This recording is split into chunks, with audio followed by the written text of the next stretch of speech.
Hello friends, welcome to Prashant IAS. So friends, last class में हमने भारतीय संविधान की कुछ यूनिटरी फीचर्स यानी कि एकात्मक विशेषताओं के बारे में चर्चा की थी और इस क्लास में हम अपने डिस्कशन को आगे बढ़ाएंगे। सो फ्रेंड्स, अभी तक हम भारतीय संविधान के कुल 6 एकात्मक विशेषताओं यानी कि यूनिटरी फीचर्स के बारे में डिस्कस कर चुके हैं और इस क्लास में हम भारतीय संविधान के 7वें यूनिटरी फीचर यानी कि एकात्मक विशेषता के साथ अपने डिस्कशन को शुरू करेंगे। फ्रेंड्स, भारतीय संविधान यानी कि इंडियन कॉन्स्टिट्यूशन का अगला यूनिटरी फीचर यानी कि एकात्मक विशेषता है आर्टिकल 248 यानी कि अनुच्छेद 248।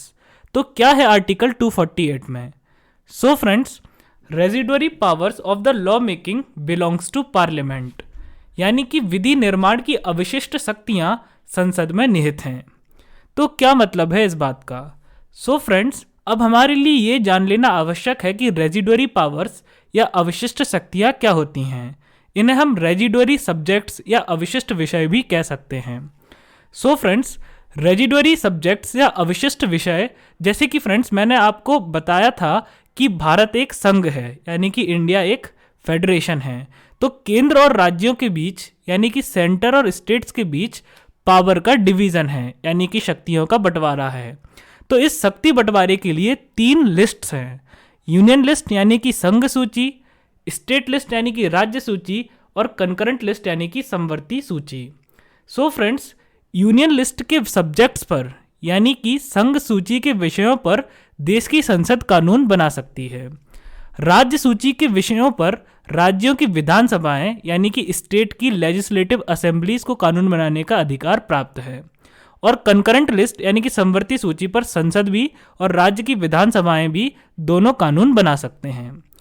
अब फ्रेंड्स, सवाल उठता है कि ये अवशिष्ट सूची या रेजिडुअरी लिस्ट या फिर हमें कहें रेजिडुअरी सब्जेक्ट्स या अवशिष्ट विषय क्या हैं? सो फ्रेंड्स, रेजिडुअरी सब्जेक्ट्स या अवशिष्ट विषय वे विषय होते हैं जो ना तो संघ सूची का हिस्सा हो, ना ही राज्य सूची का हिस्सा हो और ना ही समवर्ती सूची का हिस्सा हो, यानी कि they are not the part of union list, state list और कंकरेंट लिस्ट। ओके, सो अब ये जो अवशिष्ट विषय या रेजिडुअरी सब्जेक्ट्स है, ना वो संघ सूची में है, ना वो राज्य सूची में है और ना वो समवर्ती सूची में है। सो ऐसा क्यों होता है कि ये किसी भी सूची का हिस्सा नहीं है? ओके, सो अब सवाल ये उठता है कि ऐसा क्यों है कि ये तीनों में से किसी भी सूची का हिस्सा नहीं है। सो फ्रेंड्स, इसका जवाब ये है कि वास्तव में ये सूचियां तीनों कब बनी थी? जब संविधान का निर्माण हुआ था। ओके, सो जब भारत के कॉन्स्टिट्यूशन को बनाया गया था तो ही ये तीनों लिस्ट बनी थी। लेकिन फ्रेंड्स, रेजिडुअरी सब्जेक्ट्स या फिर अवशिष्ट विषय वे विषय होते हैं जो उस समय मौजूद ही नहीं थे जब संविधान का निर्माण हुआ था। ओके, सो ये वो विषय हैं जो उस समय मौजूद नहीं थे जब संविधान का निर्माण हुआ था और ये विषय अचानक से भविष्य में उत्पन्न हो जाते हैं यानी कि सडनली फ्यूचर में आ जाते हैं। तो इस बात को मैं आपको एक एग्जांपल देके समझाऊंगा। तो फ्रेंड्स, जैसे कि हम जानते हैं जब हमारा कॉन्स्टिट्यूशन बना था तो उस समय ना ही कंप्यूटर्स थे ना ही इंटरनेट था। ओके, सो ना कंप्यूटर थे ना इंटरनेट था, तो साइबर क्राइम भी नहीं था यानी कि ऑनलाइन अपराध भी नहीं थे। लेकिन धीरे धीरे हमारे देश में कंप्यूटर्स आए, इंटरनेट आया और उनके साथ ही हमारे देश में ऑनलाइन अपराधों ने भी दस्तक दी यानी कि साइबर क्राइम्स भी बढ़ गए। तो एक ऐसा विषय था जो अचानक से उत्पन्न हो गया और अब आवश्यकता पड़ी कि इस विषय पर कानून बनाया जाए। क्यों? क्योंकि साइबर क्राइम्स को रोकना था, उन पर अंकुश लगाना था। तो अब इन साइबर लॉस कौन बनाएगा? यानी कि साइबर क्राइम को रोकने के लिए, ऑनलाइन अपराध को रोकने के लिए कानून कौन बनाएगा? तो ऑनलाइन अपराध को रोकने के लिए कानून संसद बनाएगा। ओके, क्यों? क्योंकि सारी अवशिष्ट शक्तियां संसद में निहित हैं। So parliament will make law on residuary subjects यानी कि संसद अवशिष्ट विषयों पर कानून बनाएगा। ओके, सो ऐसे विषय जो ना संघ सूची का हिस्सा है, ना राज्य सूची का, ना समवर्ती सूची का, और यदि ऐसे विषय अचानक से भविष्य में उत्पन्न होते हैं तो इन पर विधि बनाने की शक्ति यानी कि लॉ मेकिंग पावर किसको दिया गया है? संसद को दिया गया है। इस पर संसद कानून बनाएगा। उसके बाद friends, later on it can be put in any list by parliament and 50% states यानी कि बाद में इसे संसद और कम से कम 50% राज्यों के अनुमोदन द्वारा किसी भी सूची में डाला जा सकता है। यानी कि शुरू में तो इस पर संसद कानून बनाएगा, लेकिन बाद में इसे संसद और 50% राज्यों की अनुमोदन के द्वारा किसी भी सूची में डाला जा सकता है। संघ सूची, राज्य सूची या समवर्ती सूची, यानी कि यूनियन लिस्ट, स्टेट लिस्ट और concurrent list. Okay, so friends, ये जो फीचर है ये संसद को एक्स्ट्रा पावर दे देता है, यानी कि केंद्र को एक्स्ट्रा पावर दे देता है। क्यों? क्योंकि जो विषय भविष्य में उत्पन्न होंगे उन पर कानून बनाने की शक्ति संसद को प्राप्त हो गई। ओके, सो इसका मतलब है कि ये फीचर भी हमारे संविधान का यूनिटरी फीचर है, यानी कि एकात्मक विशेषता है। ओके, सो अब हम बढ़ते हैं 8वीं एकात्मक विशेषता यानी कि यूनिटरी फीचर की तरफ। सो फ्रेंड्स, उसके बाद आता है आर्टिकल 256 एंड 257, यानी कि अनुच्छेद 256 और 257। So friends, under article 256 and 257 centre can issue administrative direction और executive order to the states including the direction as how to maintain railway properties and other means of communication. यानी कि केंद्र राज्यों को प्रशासनिक दिशा निर्देश या कार्यकारी आदेश दे सकता है जिसमें रेलवे संपत्तियों और संचार के साधनों को बनाए रखने के निर्देश शामिल हैं। तो अब क्या मतलब है इस बात का? इस बात का ये मतलब है फ्रेंड्स कि आर्टिकल 256 और 257 ने केंद्र सरकार को यह शक्ति प्रदान की है कि केंद्र सरकार राज्य सरकारों को आदेश दे सकती है। तो यदि केंद्र सरकार को राज्य सरकार से कुछ काम करवाना है तो केंद्र सरकार उस बात के लिए राज्य सरकार को आदेश दे सकती है। ओके, तो इस बात को मैं आपको एक एग्जांपल देके समझाता हूं। सो फ्रेंड्स, हम सब जानते हैं कर्नाटका भारत का एक राज्य है। मान के चलिए, और जो रेलवे है, रेलवे क्या है? यूनियन लिस्ट का हिस्सा है, यानी कि संघ सूची का हिस्सा है। मान के चलिए फ्रेंड्स, कर्नाटक और जो रेलवे लाइन है वो पूरे देश में फैली हुई है, रेलवे लाइन बहुत बड़ी है। तो फ्रेंड्स, अब मान के चलिए यदि ऐसा हो जाए कि कर्नाटका में कहीं पर रेलवे लाइन टूट गई हो, उसमें कुछ नुकसान हो गया हो और रेलगाड़ी नहीं चल पा रही हो, तो ऐसी स्थिति में एक्चुअल में रेलवे लाइन को सही कराने की जिम्मेदारी है किसकी? केंद्र सरकार की। लेकिन मान के चलिए उस वक्त केंद्र सरकार के पास कोई और इंपॉर्टेंट काम है। केंद्र सरकार उस समय किसी इंटरनेशनल मैटर से जूझ रही है, यानी अंतरराष्ट्रीय मुद्दे से जूझ रही है। तो अब केंद्र सरकार के पास ये शक्ति है कि केंद्र सरकार कर्नाटका की सरकार को ये आदेश दे सकती है कि आप जाइए और इस रेलवे लाइन को सही कराइए। अब friends, these directions are binding on the states and if ignored centre can dismiss the state government under article 365, यानी कि ये निर्देश राज्यों पर बाध्यकारी हैं और यदि नजरअंदाज किए गए तो केंद्र सरकार राज्य सरकार को अनुच्छेद 365 के तहत बर्खास्त कर सकती है। तो क्या मतलब हुआ इस बात का? इस बात का ये मतलब है कि अब राज्य सरकार ये नहीं कह सकती कि ओके देख लेंगे, नहीं कर रहे। ओके, जो राज्य सरकार है वो केंद्र सरकार के आदेश को नजरअंदाज नहीं कर सकती। वो ये नहीं कह सकती ओके केंद्र कह रहा है इसको कहने दो, हम इग्नोर करते हैं। ओके, सो फ्रेंड्स, जो राज्य सरकार है, जो स्टेट गवर्नमेंट है, वो सेंट्रल गवर्नमेंट के आदेश को नजरअंदाज नहीं कर सकती, यानी कि इग्नोर नहीं कर सकती। वो केंद्र सरकार के आदेश को मानने के लिए बाध्य है कि केंद्र सरकार ने जो आदेश दिया है उसका पालन करना है। तो यदि केंद्र सरकार ने बोला कि आप जाइए और रेलवे लाइन सही कराइए, तो अब ये राज्य के मुख्यमंत्री की जिम्मेदारी है और राज्य की सरकार की जिम्मेदारी है कि उनको रेलवे लाइन सही कराना है। और यदि फ्रेंड्स राज्य सरकार केंद्र सरकार के आदेश को नहीं मानती है तो केंद्र सरकार राज्य सरकार को बर्खास्त कर सकती है, यानी कि राज्य सरकार को हटा सकती है। और ऐसा करने की शक्ति केंद्र सरकार को संविधान का अनुच्छेद 365 यानी कि आर्टिकल 365 देता है। ओके, अब फ्रेंड्स यहां से प्रीलिम्स में क्वेश्चन पूछा जा सकता है। तो यहां पर दो कंफ्यूजिंग चीजें हैं, इस बात का आपको बहुत ध्यान रखना है। आर्टिकल 356 और आर्टिकल 365। ओके, सो मैंने आपको पिछली क्लास में आर्टिकल 356 के बारे में बताया था। तो आर्टिकल 356 में क्या होता है कि यदि किसी भी राज्य में, किसी भी स्टेट में कॉन्स्टिट्यूशनल मशीनरी फेल हो गई हो, यानी कि संवैधानिक तंत्र विफल हो गया हो, यानी कि जो राज्य का प्रशासन है, एडमिनिस्ट्रेशन है, वो कॉन्स्टिट्यूशन के प्रोविजंस के अकॉर्डिंग ना चल रहा हो, यानी कि संविधान के प्रावधानों के हिसाब से नहीं चल रहा हो, तो ऐसी स्थिति में केंद्र सरकार राज्य सरकार को हटा सकती है और राष्ट्रपति शासन लागू कर सकती है, यानी कि प्रेसिडेंट रूल इंपोज कर सकती है। लेकिन आर्टिकल 365 डिफरेंट है, आर्टिकल 365 अलग है। आर्टिकल 365 में क्या है कि यदि राज्य सरकार केंद्र सरकार के किसी आदेश को ना माने, ओके, और विशेषकर वो आदेश जो रेलवे से रिलेटेड हो, संचार के साधनों से रिलेटेड हो, ओके, सो यदि राज्य सरकार केंद्र सरकार के आदेश को नहीं मानती है तो उस स्थिति में अब आर्टिकल 365 के अकॉर्डिंग, आर्टिकल 365 के अकॉर्डिंग केंद्र सरकार यानी कि सेंट्रल गवर्नमेंट स्टेट गवर्नमेंट को यानी कि राज्य सरकार को बर्खास्त कर सकती है, यानी कि डिसमिस कर सकती है। ओके, सो अब यहाँ पे जो है स्टूडेंट्स 365 और 356 में कंफ्यूज हो जाते हैं, और यूपीएससी जानता है कि बच्चे कहाँ कंफ्यूज हो सकते हैं, इसलिए क्वेश्चन भी ऐसी ही जगह से उठाए जाते हैं। तो आप लोग इनके बीच के अंतर को ध्यान से समझ लीजिए। तो इनमें ग्राउंड डिफरेंट हैं। 356 में क्या ग्राउंड है कि यदि संवैधानिक तंत्र विफल हो गया हो, यानी कि कॉन्स्टिट्यूशनल मशीनरी फेल हो गई हो, और 365 में, ठीक है, तो 356 में क्या ग्राउंड था, 356 में क्या ग्राउंड था कि संवैधानिक तंत्र या कॉन्स्टिट्यूशनल मशीनरी फेल हो गई हो, और 365 में ग्राउंड है यानी कि 365 में क्या आधार है कि यदि राज्य सरकार केंद्र सरकार के दिशा निर्देशों को नजरअंदाज करे। ओके, अब फ्रेंड्स ये जो फीचर है ये भी केंद्र सरकार को अधिक शक्ति प्रदान करता है, इसलिए ये हमारे संविधान का संघीय फीचर नहीं है, फेडरल फीचर नहीं है, संघीय विशेषता नहीं है, ये हमारे संविधान की यूनिटरी यानी कि एकात्मक विशेषता है।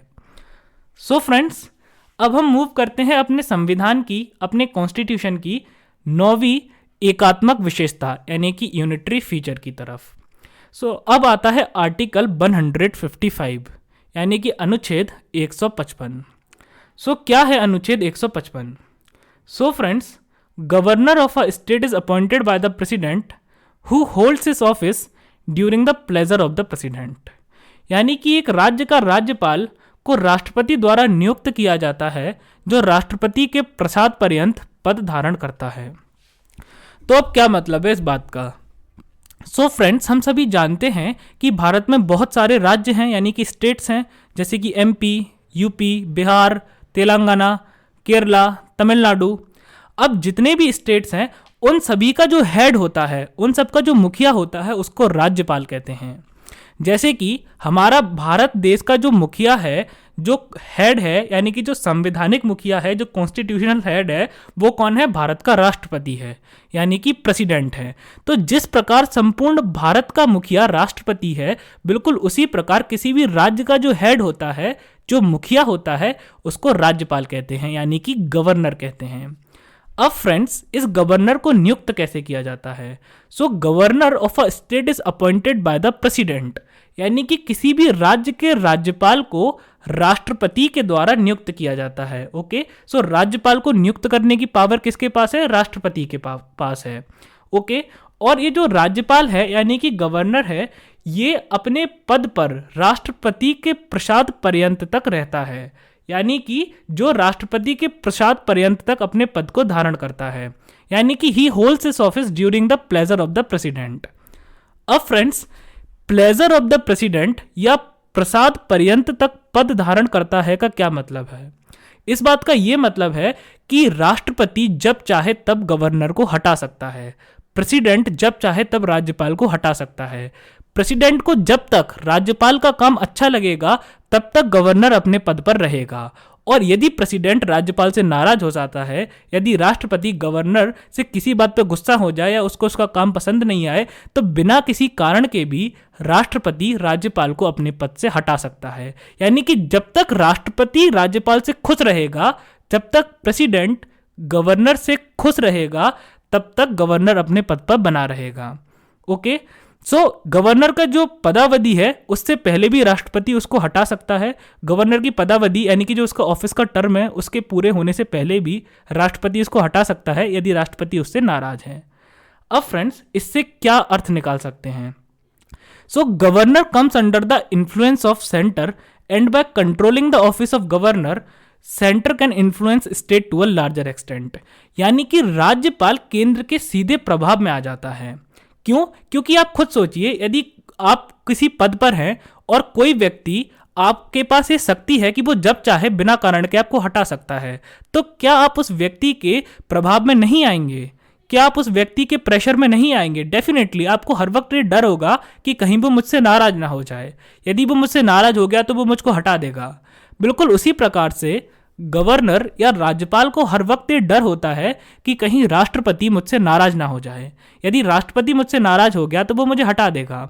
और हम सब इस बात को जानते हैं कि जो भारत का राष्ट्रपति है यानी कि प्रेसिडेंट है, वो मंत्री परिषद और प्रधानमंत्री की सलाह से बंधा हुआ है, यानी कि काउंसिल ऑफ मिनिस्टर और प्राइम मिनिस्टर के एडवाइस से बंधा हुआ है। जो प्राइम मिनिस्टर कहेगा वो जो प्राइम मिनिस्टर कहेगा यानी कि प्रधानमंत्री कहेगा वो राष्ट्रपति को करना पड़ेगा।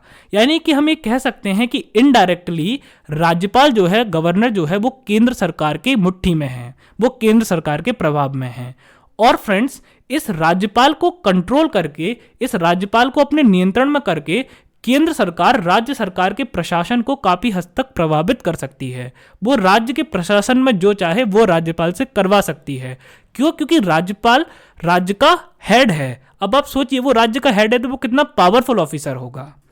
अब केंद्र सरकार गवर्नर का यूज करके, यानी कि सेंट्रल गवर्नमेंट राज्यपाल का यूज करके कैसे राज्य के प्रशासन को प्रभावित करती है, इस बात को मैं आपको एक एग्जाम्पल के थ्रू समझाता हूं। So friends, Governor sends a report to center about the working of the government in the state in every 15 days। यानी कि राज्यपाल प्रत्येक 15 दिनों में राज्य की सरकार के कामकाज के बारे में केंद्र को एक रिपोर्ट भेजता है। यानी कि राज्य के राज्यपाल की स्टेट के गवर्नर की ये ड्यूटी है कि स्टेट में जो सरकार है वो कैसे काम कर रही है, इसके बारे में एक रिपोर्ट वो केंद्र सरकार को भेजे। ओके, अब फ्रेंड्स, यदि गवर्नर यानी कि राज्यपाल अपनी रिपोर्ट में ये लिख देता है कि राज्य में संवैधानिक तंत्र विफल हो गया है, यानी कि constitutional machinery has failed in the state, तो क्या मतलब है इस बात का? इस बात का ये मतलब है कि राज्य का जो प्रशासन है वो संविधान के प्रावधानों के अकॉर्डिंग नहीं चल रहा है। The administration of the state is not running according to the provisions of the constitution. तो इस बात पर केंद्र सरकार राज्य सरकार को बर्खास्त कर सकती है और वहां पर राष्ट्रपति शासन लगा सकती है।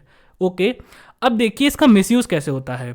अब हम जानते हैं कि जो राज्यपाल है वो केंद्र सरकार के सीधे सीधे प्रभाव में है, केंद्र सरकार के टोटल इन्फ्लुएंस में है। क्यों? क्योंकि केंद्र सरकार जब चाहे तब राज्यपाल को हटा सकती है। तो अब केंद्र सरकार फोर्स कर सकती है, केंद्र सरकार दबाव डाल सकती है राज्यपाल पर कि आप एक फेक रिपोर्ट तैयार करो, आप एक झूठी रिपोर्ट तैयार करो और आप अपनी रिपोर्ट में ये लिख दो कि राज्य में संवैधानिक तंत्र विफल हो गया है, यानी कि कॉन्स्टिट्यूशनल मशीनरी फेल हो गई है। और राज्यपाल जब ऐसा लिख के रिपोर्ट देता है तो इंस्टेंटली जो केंद्र सरकार है वो राष्ट्रपति शासन लागू कर देती है और राज्य सरकार को बर्खास्त कर देती है। अब फ्रेंड्स, ऐसा नहीं है कि ऐसा कभी हुआ नहीं है, ऐसा बहुत बार हुआ है और इसका मैं आपको एक एग्जाम्पल भी दूंगा। 1977 में क्या हुआ कि देश में जनता पार्टी की सरकार थी।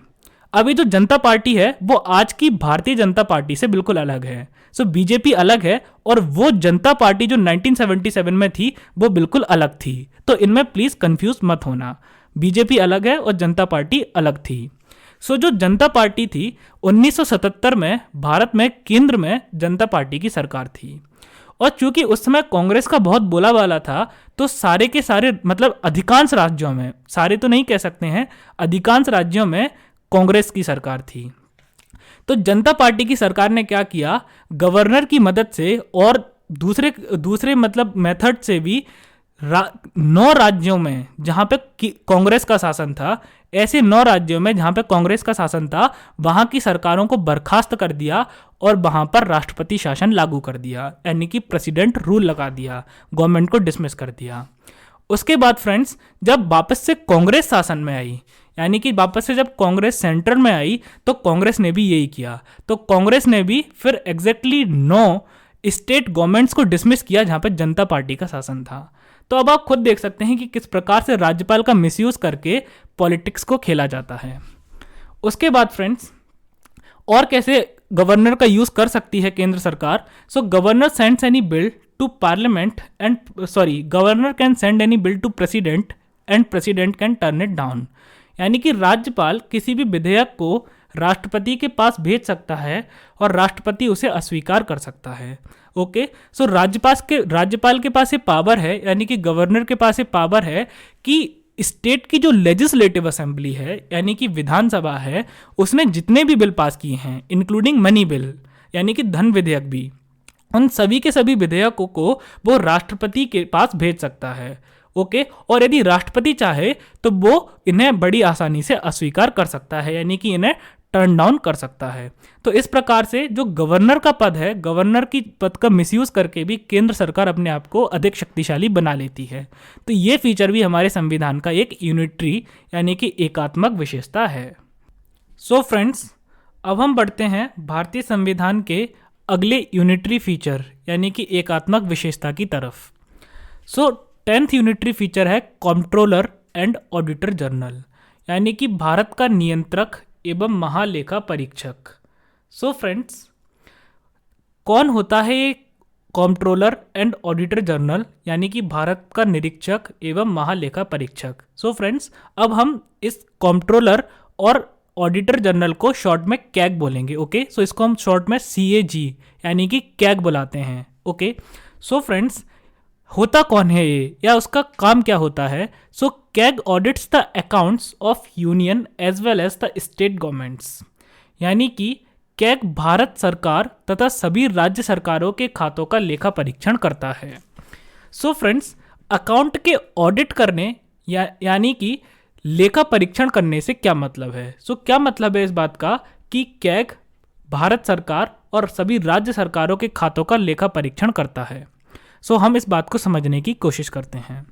सो फ्रेंड्स, हम सभी जानते हैं कि भारत सरकार पैसे कमाती भी है और वो पैसों को खर्च भी करती है, यानी कि सरकार के पास एक इनकम भी है और सरकार एक्सपेंडिचर भी करती है। ओके, सो सरकार के पास इनकम के बहुत सारे सोर्सेस हैं, यानी कि सरकार के पास पैसे कमाने के बहुत सारे स्रोत हैं। सरकार बहुत तरीकों से पैसे कमाती है। सरकार इनकम टैक्स लेती है, सरकार GST लेती है, सरकार के खुद के बिजनेस भी होते हैं। ओके, सो सरकार बहुत तरीकों से पैसे कमाती है, यानी कि सरकार की इनकम है, सरकार पैसे कमा रही है और सरकार एक्सपेंडिचर भी करती है, यानी कि सरकार खर्चा भी करती है। जैसे कि जो वेलफेयर वर्क हैं यानी कि जन कल्याणकारी कार्य हैं, उनमें सरकार के पैसे का खर्चा होता है। जैसे कि रोड बनवाना, हॉस्पिटल बनवाना, फ्री में शिक्षा देना, स्वास्थ्य सेवाएं देना, पानी उपलब्ध कराना, तो इन सब कार्यों में सरकार का पैसा खर्च भी होता है। ओके, और भी बहुत से कार्य होते हैं, देश की रक्षा करना यानी कि डिफेंस, इन सब चीज़ों में सरकार के पैसे खर्च होते हैं। ओके, सो दो चीज़ें हैं, सरकार की इनकम है यानी कि सरकार की आय है, यानी कि एक साल में सरकार ने कितना पैसा कमाया, और सरकार का एक्सपेंडिचर है यानी कि सरकार के खर्चे हैं, यानी कि एक साल में सरकार ने कितना पैसा खर्च किया। सो फ्रेंड्स, अब ये जो कैग होता है वो सरकार के इनकम अकाउंट यानी कि आय वाला खाता और एक्सपेंडिचर अकाउंट यानी कि खर्चे वाले खाते को ऑडिट करता है, यानी कि उसका लेखा परीक्षण करता है, यानी कि सरकार के आय वाले खाता, इनकम वाला अकाउंट और खर्चे वाला खाता यानी कि एक्सपेंडिचर वाले अकाउंट को चेक करता है, उसका परीक्षण करता है कि कहीं इसमें कोई गड़बड़ तो नहीं है, कहीं इसमें कोई घोटाला तो नहीं है, कहीं इसमें कोई स्कैम तो नहीं है। ऐसा तो नहीं है कि जो खर्चे वास्तव में दिखाए गए हैं खर्चे उससे कहीं ज़्यादा हुए हों। ऐसा तो नहीं है कि संसद में जितनी धनराशि स्वीकृत की थी किसी पर्टिकुलर खर्चे के लिए उससे कहीं अधिक धनराशि खर्च कर दी गई हो। ओके, सो कैग क्या करता है? कैग सरकार के अकाउंट्स को ऑडिट करता है, यानी कि सरकार के अकाउंट्स को, सरकार के खातों का परीक्षण करता है कि सरकार के जो खाते हैं, सरकार के जो खातों का लेखा जोखा है उसमें कोई गड़बड़ तो नहीं है, उसमें कोई घोटाला तो नहीं है, उसमें कोई स्कैम तो नहीं है। एक साल में कितना पैसा सरकार ने कमाया, एक साल में सरकार ने कितना पैसा खर्च किया, और सरकार जो इनकम दिखा रही है यानी कि जो कमाई दिखा रही है और जो खर्चा दिखा रही है यानी कि जो एक्सपेंडिचर दिखा रही है, क्या वो सही है या नहीं है, इनमें कोई गड़बड़ तो नहीं है। ऐसा तो नहीं है कि संसद ने जो धनराशि स्वीकृत की थी किसी पर्टिकुलर चीज के लिए उससे ज़्यादा धनराशि खर्च कर दी गई हो। ये बात थोड़ी सी टेक्निकल है, इसलिए इस बात को मैं आपको एक एग्जांपल देके समझाता हूँ। सो फ्रेंड्स, 2010 में क्या हुआ था कि दिल्ली में भारत ने कॉमनवेल्थ गेम्स को होस्ट किया था, यानी कि राष्ट्रमंडल खेलों की मेजबानी की थी। ओके, सो 2010 में भारत ने दिल्ली में कॉमनवेल्थ गेम्स को होस्ट किया था। अब जैसे हमारे यहाँ कोई भी फंक्शन होता है तो उस फंक्शन में क्या होता है जैसे भी हमारे यहाँ कोई फंक्शन होता है तो फंक्शन में बहुत सारे काम होते हैं। जैसे कि यदि हमारे यहाँ शादी हो तो शादी में बहुत सारे काम होते हैं। फॉर एग्जाम्पल खाने का काम देखना, सजावट देखना, रिश्तेदारों को वेलकम करना। बिल्कुल उसी प्रकार जब भारत ने कॉमनवेल्थ गेम्स की मेजबानी की यानी कि होस्टिंग की, तो भारत के पास भी बहुत सारे काम थे। जैसे कि जो बाहर से गेस्ट आ रहे हैं उनके रुकने का प्रबंध कराना, उनको वेलकम करना, सजावट देखना, सारा मैनेजमेंट देखना, खाने की व्यवस्था देखना। ओके, सो अब इस सब का मैनेजमेंट कौन करेगा? इस सब का मैनेजमेंट डेफिनेटली सरकार के अधिकारी करेंगे, यानी कि ब्यूरोक्रेट्स करेंगे। क्यों? क्योंकि इसका मैनेजमेंट कौन कर रहा था? सरकार कर रही थी। अब फ्रेंड्स, मैं आपको एक एग्जांपल देता हूं। उस समय क्या हुआ कि जब कैग ने सरकार के अकाउंट को ऑडिट किया, यानी कि सरकार के अकाउंट का जो लेखा था उसका परीक्षण किया, उसकी जांच की, तो कैग ने ये पाया कि मान के चलिए मार्केट में कोई वस्तु 200 रुपए की है तो उसके लिए सरकार के अधिकारियों ने 2000 रुपए चार्ज किए थे। फॉर एग्जाम्पल, एक जो फ्लावर का पॉट आता है, एक जो फूलदान आता है, उसकी ज़्यादा से ज़्यादा कितनी कीमत हो सकती है? 200 रुपये, 300 रुपये, लेकिन उसके लिए 2000 रुपये चार्ज किए गए थे। तो इस प्रकार के घोटाले, अब आप सोच सकते हैं कि किस प्रकार का भ्रष्टाचार हो सकता है सरकारी तंत्र में। तो कैग क्या करता है? कैग इस बात की जांच करता है कि वास्तव में जो खर्चे दिखाए गए हैं वो वास्तविक खर्चे हैं या नहीं। ऐसा तो नहीं है कि खर्चा इन्होंने कुछ लिख दिया लेकिन एक्चुअल में इन्होंने कुछ और खर्चा किया हो। एग्जाम्पल के लिए, एक जो फूलदान लिया होगा वो डेफिनेटली 200 रुपये में लिया होगा या 100 रुपये में लिया होगा, लेकिन उसकी कीमत कितनी डाली? 2000 रुपये डाली। तो बकाया के 1800 रुपये कहाँ गए? बकाया के 1800 रुपये उनकी जेब में गए, यानी कि अधिकारियों की जेब में गए। तो इस प्रकार से भ्रष्टाचार किया जाता है। ओके, सो फूलदान तो सिर्फ एक एग्जाम्पल है, भ्रष्टाचार हर एक चीज में हो जाता है। ओके, सो कैग क्या करता है, यानी कि भारत का नियंत्रक एवं महालेखा परीक्षक क्या करता है कि सरकार के जो खाते होते हैं, यानी कि सरकार की आय का खाता और सरकार के खर्चे का खाता, यानी कि इनकम अकाउंट और एक्सपेंडिचर अकाउंट को चेक करता है कि जो इसमें खर्चे दिखाए गए हैं वो खर्चे सही हैं या नहीं हैं, या फिर इन खर्चों में कोई स्कैम है, इन खर्चों में कोई घोटाला है। ऐसा तो नहीं है कि कोई जो चीज़ है उसकी कीमत बहुत ज़्यादा दिखा दी गई है और बकाया जो उसका पैसा है वो जेब में डाल लिया गया है। ओके, अब फ्रेंड्स, ये जो कैग है इसको अपॉइंट कौन करता है? So CAG is appointed by the president and removed by him with the approval of parliament. यानी कि कैग को राष्ट्रपति द्वारा नियुक्त किया जाता है और संसद की मंजूरी के साथ राष्ट्रपति द्वारा हटा दिया जाता है। तो क्या मतलब है इस बात का? इस बात का ये मतलब है कि कैग को, इस ऑफिसर को नियुक्त करने का पावर किसके पास है? राष्ट्रपति के पास है। और इसको हटा कौन सकता है? इसको हटा भी राष्ट्रपति सकता है। किसकी मंजूरी से? संसद की मंजूरी से, यानी कि पार्लियामेंट के अप्रूवल से। अब फ्रेंड्स, राष्ट्रपति भी सेंटर का ऑफिसर है। ओके, उसके अलावा जो पार्लियामेंट है यानी कि संसद है वो भी क्या है? वो केंद्र की विधायिका है, यानी कि सेंटर की लेजिस्लेचर है। यानी कि जो कैग है, जो भारत का नियंत्रक एवं महालेखा परीक्षक है, ये केंद्र सरकार के प्रभाव में होता है। अब राज्य की जो विधानसभाएं हैं उनको इसको हटाने का अधिकार नहीं है, राज्य की विधानसभाएं इसका कुछ भी नहीं कर सकती, लेकिन जो राष्ट्रपति है वो इसको हटा सकता है। किसके अप्रूवल से? संसद के अप्रूवल से, यानी कि पार्लियामेंट के अप्रूवल से। तो ये जो कैग है वो सेंट्रल गवर्नमेंट के इन्फ्लुएंस में आ जाता है, यानी कि ये केंद्र सरकार के प्रभाव में आ जाता है। क्यों? क्योंकि केंद्र सरकार के पास इसको हटाने की शक्ति है। अब friends, many a times state complain of the biased nature of the working of this office। यानी कि कई बार राज्य ये जो ऑफिस है, यानी कि ये जो कैग है, इसके काम करने के पक्षपातपूर्ण प्रकृति की शिकायत करते हैं। तो क्या मतलब है इस बात का? इस बात का ये मतलब है कि राज्य इस बात की शिकायत करते हैं कि ये जो कैग है वो सेंट्रल गवर्नमेंट की, केंद्र सरकार की पक्षपात करता है। जैसे कि मान के चलिए, यदि केंद्र सरकार के जो खाते हैं, यदि उनमें कोई कमी नहीं, मतलब यदि केंद्र सरकार के कोई खाते हैं, यानी कि जो सेंट्रल गवर्नमेंट के अकाउंट्स हैं, सेंट्रल गवर्नमेंट के जो लेखा हैं, यदि उनमें वास्तव में भी घोटाला है, उनमें वास्तव में स्कैम है, उनमें वास्तव में मिसमैच है, तो भी ये उसको इग्नोर कर देता है। क्यों? क्योंकि ये सेंट्रल गवर्नमेंट के इन्फ्लुएंस में है, सेंट्रल गवर्नमेंट के प्रभाव में है। लेकिन राज्य सरकारों के, लेकिन जो सेंट्रल गवर्नमेंट है उसके कहने पर यदि राज्य सरकारों के खातों में कोई कमी ना भी हो, राज्य सरकार के खातों में कोई स्कैम ना भी हो, तो भी जबरदस्ती जानबूझकर राज्य सरकार के खातों में कमी निकाली जाती है, राज्य सरकार के खातों में मिसमैच ढूंढा जाता है। ओके, सो सेंट्रल गवर्नमेंट जो है, केंद्र सरकार जो है, वो राजनीतिक कारणों से राज्यों के खिलाफ कैग का दुरुपयोग करती है। केंद्र सरकार जो है वो राजनीतिक कारणों से मतलब यदि केंद्र में दूसरे पार्टी की सरकार हो और राज्य में दूसरी पार्टी की सरकार हो, सो डेफिनेटली दूसरी पार्टी की सरकार यही चाहेगी कि इस पार्टी की सरकार हट जाए और मेरी पार्टी की सरकार आ जाए। तो यदि केंद्र में दूसरी पार्टी की सरकार है और राज्य में दूसरी पार्टी की सरकार है, तो केंद्र सरकार क्या कर सकती है कि कैग को फोर्स करे, यानी कि कैग को प्रेशर डाले कि आप जानबूझकर राज्य के जो खाते हैं उनमें कमी निकालो, भले ही कमी ना हो तो भी आप जानबूझकर उनमें कमी निकालो। ओके, आप फेक रिपोर्ट तैयार करो कि राज्य के जो खाते हैं उसमें स्कैम है, राज्य के खातों में घोटाला है, इन्होंने खर्चा जो दर्शाया है वो वास्तव में वैसा नहीं है, खर्चा कम होना चाहिए था लेकिन इन्होंने खर्चा कई गुना ज्यादा दर्शाया है और बकाया की धनराशि अपनी जेब में डाली है। ओके, सो केंद्र सरकार राज्य सरकारों के खिलाफ इस ऑफिस का यूज कर सकती हैं। सो फ्रेंड्स, ये भी हमारे संविधान का एक यूनिटरी फीचर या फिर एकात्मक विशेषता है। क्यों? क्योंकि इससे केंद्र सरकार और अधिक शक्तिशाली बन जाती है। अब फ्रेंड्स, हम अपने संविधान की 11वीं यूनिटरी फीचर यानी कि एकात्मक विशेषता की तरफ आगे बढ़ते हैं। So friends, under article 312 Rajya Sabha can authorise the parliament to create one or more all India service, यानी कि अनुच्छेद 312 के तहत राज्यसभा संसद को एक या अधिक अखिल भारतीय सेवा बनाने के लिए अधिकृत कर सकती है। और इसके लिए कितनी मेजोरिटी चाहिए? इसके लिए मेजोरिटी चाहिए special majority of more than 2/3 of the members present and voting, यानी कि उपस्थित एवं मतदान करने वाले सदस्यों में से 2/3 का बहुमत। अब फ्रेंड्स, इस बात का मतलब क्या है?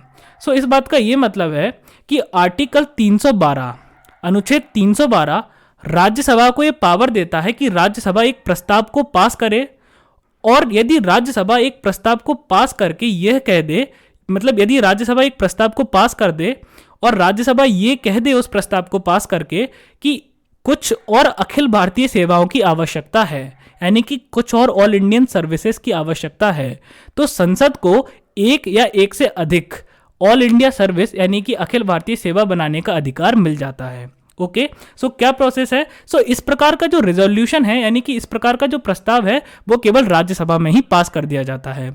सो इस बात को हम डिटेल में समझते हैं। सो इसका क्या प्रोसेस है कि सबसे पहले राज्यसभा में एक प्रस्ताव पेश किया जाएगा और उस प्रस्ताव में क्या लिखा होगा कि हमें कुछ और अखिल भारतीय सेवाओं की आवश्यकता है, यानी कि we need some more all India services. और फ्रेंड्स, यदि ऐसे प्रस्ताव को Rajya Sabha majority of more than 2/3 of the members present and voting, यानी कि उपस्थित और मतदान करने वाले सदस्यों में से 2/3 के बहुमत से पास कर देती है, तो अब संसद को ये पावर मिल जाती है, पार्लियामेंट को ये शक्ति मिल जाती है कि संसद एक या एक से अधिक ऑल इंडिया सर्विस यानी कि अखिल भारतीय सेवा को बना सके।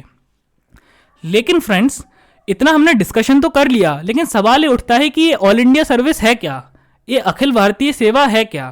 तो अब हमारे लिए ये जान लेना आवश्यक है कि ऑल इंडिया सर्विस या अखिल भारतीय सेवा क्या है।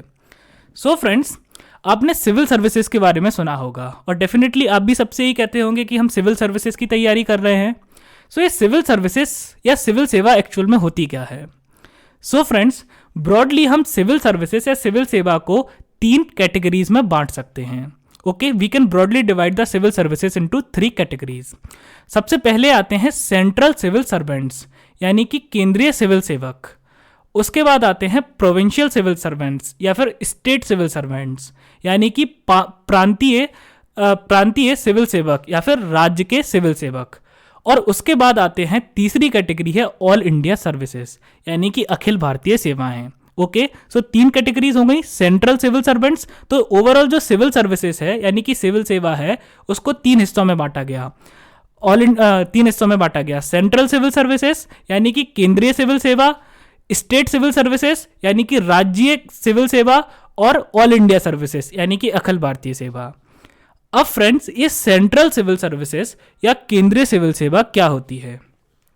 सो सेंट्रल सिविल सर्विस या केंद्रीय सिविल सेवा के जो अधिकारी होते हैं उनको केंद्र सरकार ही नियुक्त करती है, यानी कि they are appointed by the central government. Okay, और ये जो केंद्रीय सिविल सेवा के अधिकारी होते हैं इनका जो कंट्रोल होता है, जो नियंत्रण होता है, वो भी सेंट्रल गवर्नमेंट के पास में होता है। यानी कि सेंट्रल गवर्नमेंट इनको दंडित भी कर सकती है, पनिश भी कर सकती है और हटा भी सकती है, यानी कि रिमूव भी कर सकती है। और तीसरी चीज कि ये जो सेंट्रल सिविल सर्वेंट्स हैं यानी कि केंद्रीय सिविल सेवक हैं, एक केवल सिर्फ और सिर्फ केंद्र सरकार यानी कि सेंट्रल गवर्नमेंट के लिए काम करते हैं। तो अब हम कुछ एग्जाम्पल देख लेते हैं, जैसे कि जो आईएफएस ऑफिसर्स होते हैं, इंडियन फॉरेन सर्विस, भारतीय विदेश सेवा। तो जो आईएफएस ऑफिसर्स होते हैं वो सेंट्रल सिविल सर्वेंट्स हैं यानी कि केंद्रीय सिविल सेवक हैं। आईआरएस ऑफिसर्स यानी कि इंडियन रेवेन्यू सर्विस, तो जो आईआरएस ऑफिसर्स होते हैं वो भी सेंट्रल सिविल सर्वेंट्स हैं। ओके, उसके बाद आते हैं फ्रेंड्स स्टेट सिविल सर्विसेज यानी कि स्टेट सिविल सर्वेंट्स यानी कि राज्य सिविल सेवकों पे। सो जो राज्य के सिविल सेवक होते हैं या जो प्रांतीय सिविल सेवक होते हैं, इनको नियुक्त कौन करता है? इनको स्टेट यानी कि राज्य नियुक्त करता है। जैसे कोई मध्य प्रदेश का सिविल सेवक है तो उसको नियुक्त कौन करेगा? मध्य प्रदेश राज्य उसको नियुक्त करेगा। अब इनका जो कंट्रोल होता है, इनका जो नियंत्रण होता है वो भी राज्य के हाथ में होता है, यानी कि राज्य इनको दंडित भी कर सकता है, पनिश भी कर सकता है और हटा भी सकता है यानी कि रिमूव भी कर सकता है। Okay, so state can punish them and state can also remove them. और तीसरी चीज कि ये सिर्फ और सिर्फ स्टेट के लिए काम करते हैं, they work exclusively for the states, ये सिर्फ स्टेट्स के लिए काम करते हैं यानी कि राज्य के लिए काम करते हैं। तो इसका हम कुछ एग्जांपल देख लेते हैं। तो फॉर एग्जांपल एसडीएम यानी कि डिप्टी कलेक्टर जिसे हम बोलते हैं, सब डिस्ट्रिक्ट मजिस्ट्रेट जो होता है। तो जो डिप्टी कलेक्टर है वो कौन है? वो प्रोविंशियल सिविल सर्वेंट है यानी कि राज्य या प्रांत का सिविल सेवक है। तहसीलदार, ओके, उसके अलावा ranger, DSP, deputy superintendent of police, SDOP, sub divisional officer of police. Okay, so ये जो ऑफिसर्स हैं ये सब कौन है? ये स्टेट सिविल सर्वेंट्स हैं यानी कि राज्य के सिविल सेवक हैं। अब आती है फ्रेंड्स ऑल इंडिया सर्विसेज यानी कि अखिल भारतीय सेवाएं। सो फ्रेंड्स, जो ये ऑल इंडिया सर्विसेज या अखिल भारतीय सेवा के अधिकारी होते हैं, इनकी नियुक्ति करती है केंद्र सरकार यानी कि they are appointed by the central government. Okay, उसके बाद इनका जो ओवरऑल कंट्रोल होता है यानी कि इनका जो संपूर्ण नियंत्रण होता है वो भी केंद्र सरकार के हाथ में होता है, यानी कि इनको नियुक्त कौन कर सकता है? मतलब इनको हटा कौन सकता है? केंद्र सरकार।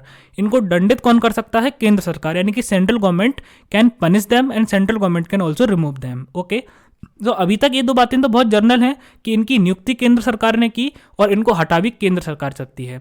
पर अब तीसरी बात जो इनके बारे में है वो बहुत इंपॉर्टेंट है, तो इसको ध्यान से सुनना। पर फ्रेंड्स, ये काम किसके लिए करते हैं? अब ये केंद्र के लिए भी काम करते हैं और स्टेट्स के लिए भी काम करते हैं। They work for centre as well as they work for states, यानी कि ये केंद्र सरकार के लिए भी काम करते हैं और ये राज्य सरकारों के लिए भी काम करते हैं। ओके, और फ्रेंड्स, ये जिस हिसाब से केंद्र के लिए काम करते हैं उससे कहीं गुना ज्यादा, इससे कई बड़े पैमाने पर ये राज्य सरकार के लिए काम करते हैं। सो ये जो AIS ऑफिसर्स हैं, अखिल भारतीय सेवा के अधिकारी हैं, ये केंद्र सरकार के लिए भी काम करते हैं, राज्य सरकारों के लिए भी काम करते हैं। और AIS अधिकारी राज्य सरकारों के लिए एक बहुत बड़े पैमाने पर काम करते हैं। ओके, अब फ्रेंड्स, जैसे कि ये AIS ऑफिसर्स होते कौन हैं, तो अब हम देख लेते हैं कि ये AIS ऑफिसर्स का एग्जाम्पल क्या है। सो फ्रेंड्स, भारत में अभी केवल 3 ही पोस्ट ऐसी हैं जो AIS की हैं। सेंट्रल सिविल सर्विसेज की बहुत पोस्ट हैं, स्टेट सिविल सर्विसेज की बहुत पोस्ट हैं, लेकिन जो AIS या फिर अखिल भारतीय सेवाओं की पोस्ट हैं वो केवल 3 पोस्ट हैं। तो सबसे पहली पोस्ट है IAS ऑफिसर, यानी कि इंडियन एडमिनिस्ट्रेटिव सर्विस या फिर भारतीय प्रशासनिक सेवा। और आप में से अधिकतर लोग IAS की ही तैयारी कर रहे होंगे डेफिनेटली, और कुछ IPS के लिए तैयारी कर रहे होंगे।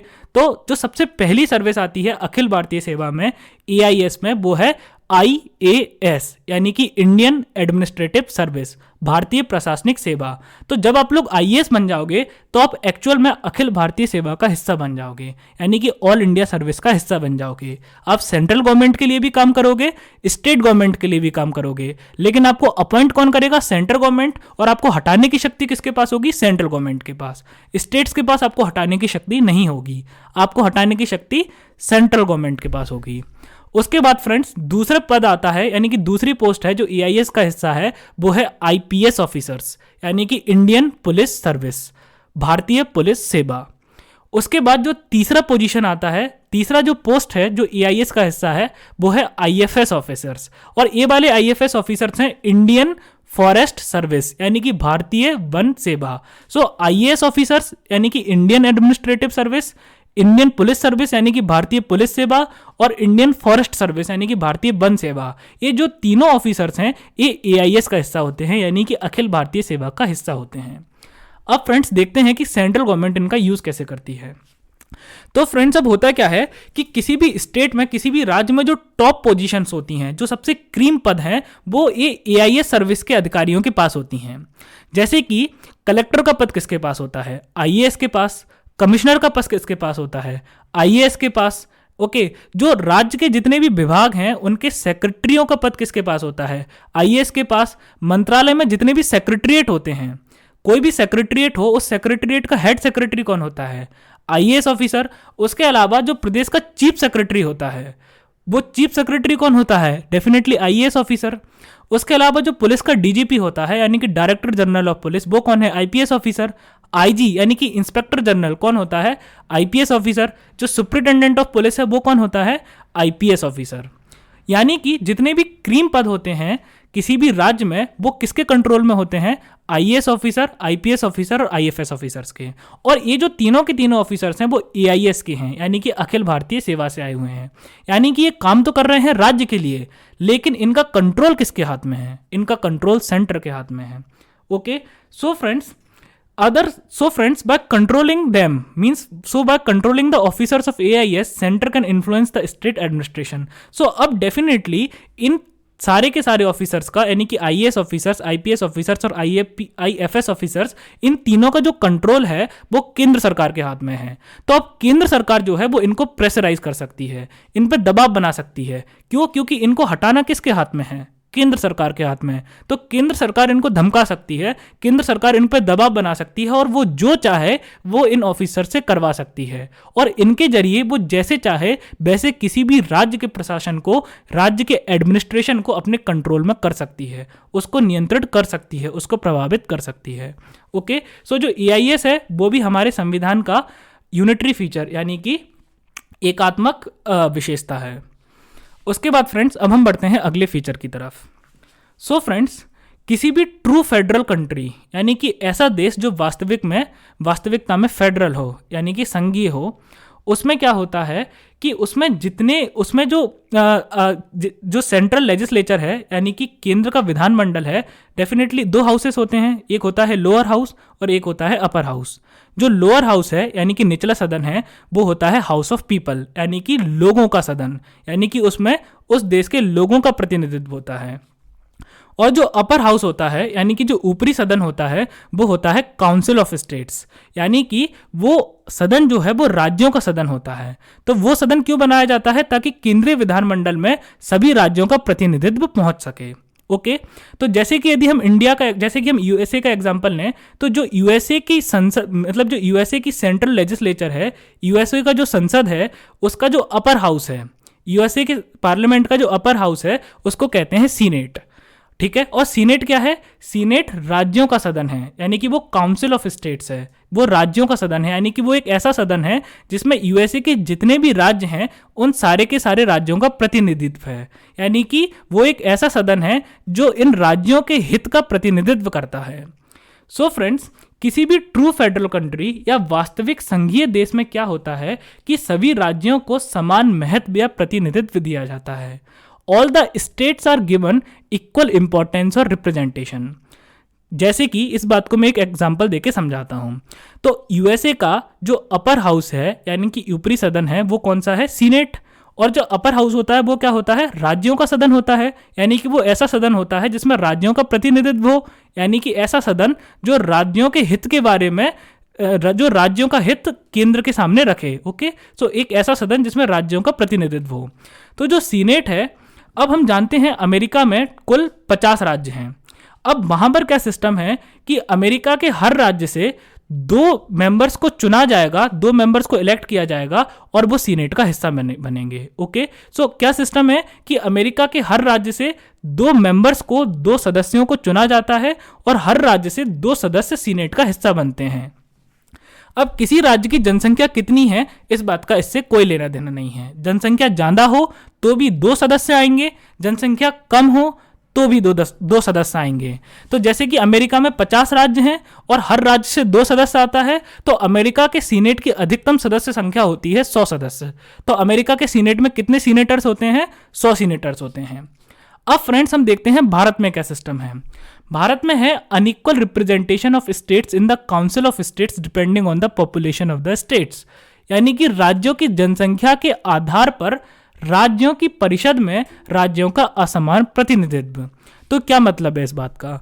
जैसे कि अमेरिका की जो केंद्रीय विधानमंडल है उसके 2 सदन हैं, यानी कि जो सेंट्रल लेजिस्लेचर है उसके 2 हाउसेस हैं, बिल्कुल उसी प्रकार भारत भी एक फेडरल कंट्री है, भारत भी एक संघीय देश है। तो भारत की जो सेंट्रल लेजिस्लेचर है यानी कि केंद्रीय विधानमंडल है उसके भी 2 सदन हैं, लोअर हाउस यानी कि निचला सदन और अपर हाउस यानी कि ऊपरी सदन। तो जो लोअर हाउस है या निचला सदन है उसको हम क्या कहते हैं? लोकसभा। और लोकसभा लोगों का सदन है, यानी कि लोकसभा में भारत की जनता का प्रतिनिधित्व है, representation of the people of India. लेकिन जो ऊपरी सदन है यानी कि अपर हाउस है उसको हम क्या कहते हैं? राज्यसभा। और राज्यसभा क्या है? राज्यसभा को हम काउंसिल ऑफ स्टेट्स भी कह सकते हैं, यानी कि राज्यों की परिषद। क्यों? क्योंकि राज्यसभा हमारी संसद का वो सदन है जिसमें राज्यों का प्रतिनिधित्व है, जो राज्यों के हित के बारे में बात करता है, जिस सदन को राज्यों के हित को देखने के लिए बनाया गया था। तो राज्यसभा क्या है? राज्यसभा राज्यों के प्रतिनिधित्व के लिए सदन है। तो अब भारत में क्या होता है? भारत में राज्यसभा में अलग अलग प्रदेशों को, अलग अलग राज्यों को किस प्रकार से सीटों का आवंटन होता है। तो भारत में क्या सिस्टम है कि जिस प्रदेश की, जिस राज्य की जितनी अधिक जनसंख्या होगी उस राज्य को राज्यसभा में उतनी अधिक सीटें मिलेंगी, और जिस राज्य की जितनी कम जनसंख्या होगी उस राज्य को राज्यसभा में उतनी कम सीटें मिलेंगी।